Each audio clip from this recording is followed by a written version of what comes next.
Galaw na kayo eh. Kung tunay na na meron kayong faith, kung tunay na lumapit kayo sa kanyang pagkamatay, pagkaligtaan, pagkabuhay na muli. Ito pa, verse 25. Kaya nga, pagkatakwil ng kasinungalingan, magsalita ang bawat isa sa inyo ng natutuhanan sa kanyang kapwa, sapagkat tayo makasangkap sa isa't isa. Ano ang sabi? Ano yung verse? Tingnan nyo mabuti, yung verse 25. Ano nakalagay? Brad? Itakwil ang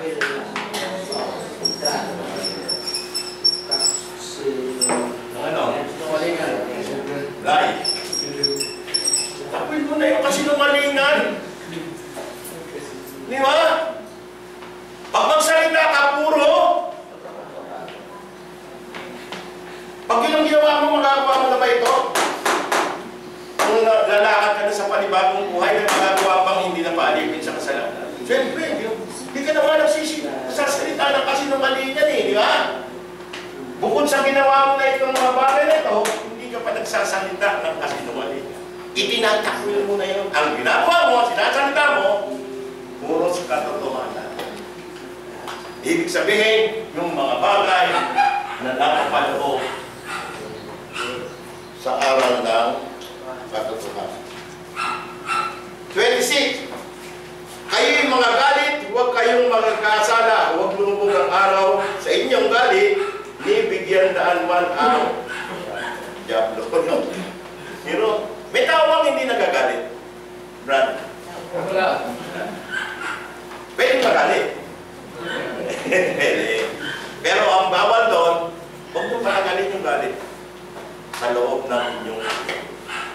Bakit? Kasi binibigyan yung daang muli. Ang diablo, nakunin kayo sa tinatawag na pagpapala ng Diyos. Pinagkakaroon na kayo ng Diyos eh. Nasa loob na kayo ng Diyos eh. Kaya patuloy na tinuturo yan. Bakit? Kasi nga lumakad na kayo sa panibagong buhay. Ito yung gawin ninyo. Kaya, kung magagalit man kayo sa inyong kapwa, eh dahil may emosyon tayo, tao tayo. Diba? Ikaw, hindi ka ba nagagalit? Nagalit naman lahat eh. Pero huwag mong patagalin. Kasi pag pinatagal mo yung galit na yan, binibigyan mo muli ng daan ng diablo para muli ka niyang makuha. Basa pa, 20.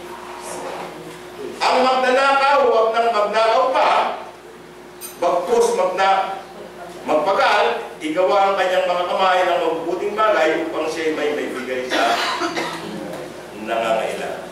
Yun, magnanakaw daw. Huwag nang magnakaw pa.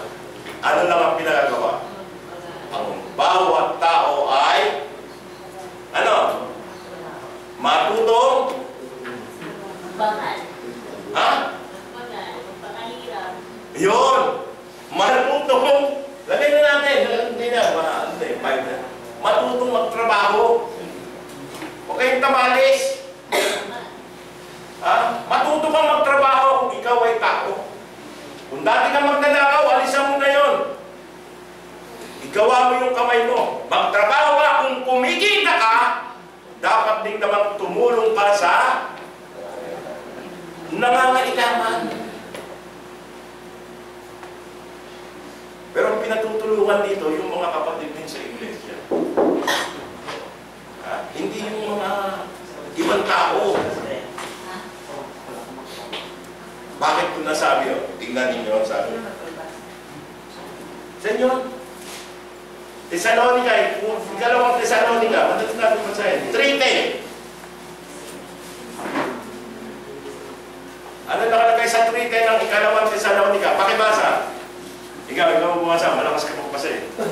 3:10, ikalawang Thessalonica.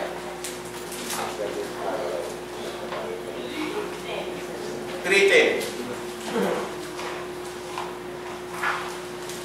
Kung ano nakalagay? Sapagkat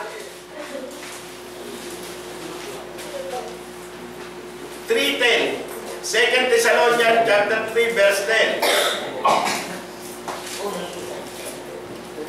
Pagka noon pa man kami ay kasama ninyo, ay aming inuutos ito sa inyo, kung ang sino man ay ayaw gumawa, ay huwag sila magkumain. Yun. Hindi ako nagsabi doon. Yun daw mga tamad. Yung ayaw kumain, yung tamad eh, di ba?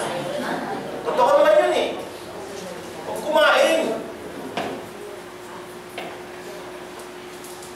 Kaya sa Church of Christ, member ng Church of Christ, yung bebe, walang tamad. Pagka may tamad, hindi yung member ng church, wala